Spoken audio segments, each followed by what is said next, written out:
Deadpool 2 for the first time. And sorry about that, I can put my sucker down. But yeah, just recently watched Deadpool 2. I gotta say, I'd give it 4 stars out of 4. Awesome flick. I wasn't sure what to think about this movie going in. I heard the hype about it and how it may be as good, if not better than the first. I'll say right off the bat, this is an awesome flick. Awesome movie.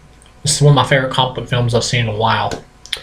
I like this better than Avengers Infinity War. This is an awesome flick. It's not a masterpiece. It's almost as good as the first one. Like, if this isn't the first one, this one's like neck and neck, like right with it. The first one I thought was amazing. I loved it. This one is just like an awesome sequel. This is better than like any sequel probably should be.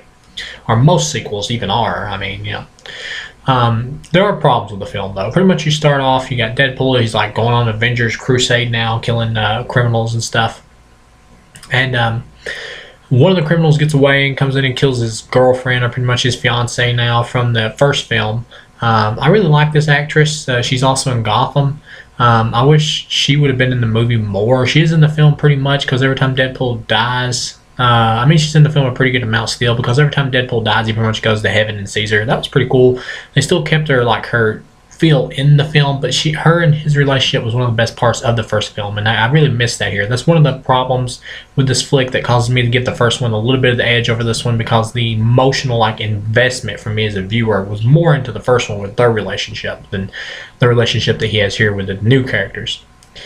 Another problem I have with this film is Negasonic Teenage Warhead is one of my favorite characters in the first one. Here, she's barely in the movie. She maybe gets 1 or 2 neat things to do, but that's about it. Pretty much, she's in the background mostly because they want to introduce a lot of new characters so they can go off into an X-Force film, which is cool. Ryan Reynolds is great as Deadpool, no question asked. Pretty much the plot of the film is Ryan Reynolds having to, well, his character Deadpool learning how to be kind of be a better person, really. And he has to save this fat kid who he keeps calling Diabetes, which is pretty funny. He has to deal with Cable, played by Josh Brolin, who's like Cyclops' son from the future who can time travel. Josh Brolin did a great job as Thanos. He does a great job here as Cable. As a matter of fact, for a lot of the film, I was liking him more than Ryan Reynolds as Deadpool. By the end of the film, Ryan Reynolds as Deadpool just, you know, trumps him out of the park. But he did a great job. Hell, he did such a good job. I'd be open to a Cable spinoff, just a Cable solo film. A lot of the great jokes you see in the trailers, like him putting together his X-Force team, because he said X-Man sounds too misogynist or whatever, you know. So he says we'll call it X-Force. That was pretty freaking hilarious. He puts together this team. And there's like this one guy comes in, he's just like a normal dude, and he's like, "Why are you here?" And he's like, "I saw the advertisement." And he's like, "You're in." You know, that was hilarious from the trailer. Terry Crews gets a cameo here. Brad Pitt gets a cameo as like this Invisible Man type dude, which was really freaking hilarious. Like, pretty much Deadpool's whole team gets killed in a parachuting accident, which was hilarious. And the Invisible Man dude or whatever, like, flies into the wires connected to the telephone poles and gets electrocuted. You see Brad Pitt for a second. That was really cool. A little neat little Brad Pitt cameo. You get a great fight scene between Cable and Deadpool where he gets this really hardcore looking broken back, Ryan Reynolds does.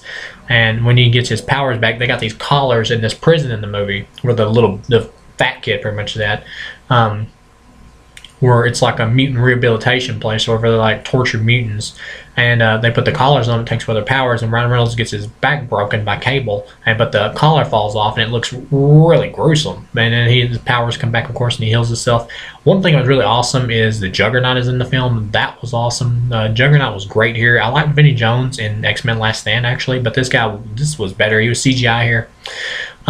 You get to the pretty much Cable wants to kill the kid who has the firepower, because in the future he becomes evil because he has no one to guide him to the ways of righteousness, basically. And he goes on like a killing spree and kills Cable's family in the future.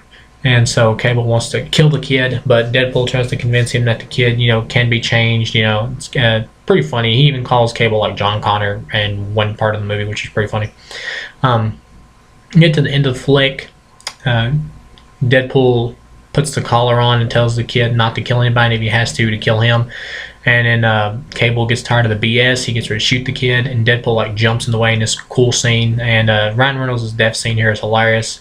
One plot hole here is he has the collar on, so he's human when he's got it on. He's been shot. All he gotta do is like literally take the collar off or whatever, and his body will automatically heal. That's a plot hole, but it makes up for it because it's freaking hilarious right here. You keep thinking he's going to die, but Ryan Reynolds' character keeps coming back like you think he's dead. Will wake up and be like, "Oh, I'm still alive." That was pretty freaking funny.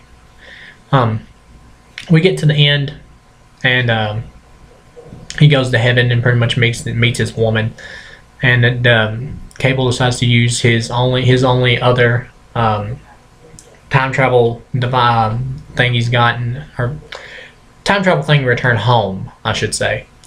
Time travel device. He's got two of them. He's used one already, and he wanted to use the other one to go back home after he killed the kid. But he decides to use it to go back in time and save Deadpool. And they get a really funny exchange where Deadpool comes back and he's like, "You did it for me," and he's like, "No, I didn't." He's like, "Yeah, you did." But he's like, "No, I did." And then Deadpool's like, "Yeah, but we know you did." That was pretty funny. This film isn't as funny as the first. The comedy here is really good. But once it's just like any other comedy. Once you've seen it done for the first time, when it gets to the second time, it's just never as funny. And there's just maybe one or too many child molestation jokes. It just kind of gets old after a while. But of course, the kid seeing Deadpool sacrifice inspires him, by seeing a person being so noble, lets him know that he can trust people and that he doesn't have to, be a rageaholic and take revenge and kill all the people that works at the center that they were torturing him at. And pretty much ends on a happy note. One hilarious thing, the Dopinder dude from the first film, who's a taxi driver, he comes in and runs the dude over, like the guy who ran the place. Deadpool's like, "Karma's gonna take care of you," and then the dude gets run over. That was pretty funny. Yeah, and there's a couple of post-credit scenes. There's one where Deadpool goes back in time and kills Ryan Reynolds before he does Green Lantern. That was really funny. And there's another one where he goes back in time and saves his woman's life, and so she never dies now, so they're back together. That was really sweet. That was cool. That could have just been pretty much the end of the film instead of a bonus scene. And there's one other where he goes back in time and kills the crappy version of Deadpool at the end of X-Men Origins. That was great. But yeah, all in all, this is an awesome sequel. The Juggernaut versus Colossus fight at the end was a lot of fun. Colossus shows up at the end to help him out, and you get a really funny scene where they're in the X-Mansion, and Deadpool's like, "Why is there always just two of you?" And, he's talking about how there's no other X-Men around. You see over in the other side of the room, all the other X-Men, like Beast and everybody, are all hiding from Deadpool because none of them want to be around him. And then Beast closes the door. That was funny. Yeah, all in all, this is an awesome flick. Cable decides to stick around for a while to make sure the future doesn't get super horrible or whatever, because he says that the future, something really bad happens that causes the future to become really shitty, and that he's going to stick around to make sure it doesn't happen. So pretty much they're leading to an X-Force film where they're going to try to prevent some catastrophe with the help of Deadpool. That's cool. Yeah, all in all, awesome sequel. Honestly, the best sequel I've seen in a long time. This is it's almost the Terminator 2 of comic book sequels. That would probably go to The Dark Knight for being so much better than Batman Begins, even though I really like Batman Begins still. But this is damn close to the original flick. Only beat out barely because the original flick just had a little bit more heart to it with the romance. Yeah, the kid in the movie, he teams up with the Juggernaut because he wants to get revenge on the people who run the center. And the Juggernaut, I just really like the CGI on him. One other thing is because the Deadpool movies kind of have smaller budgets than a lot of big comic book films, some of the CGI is a little off. Other than that, I thought Juggernaut looked great. Yeah, this is an awesome flick. I highly recommend it. Go see it. Don't miss it. It's very much worth a watch. Great film. Awesome sequel. And I'll see you guys again with the next review.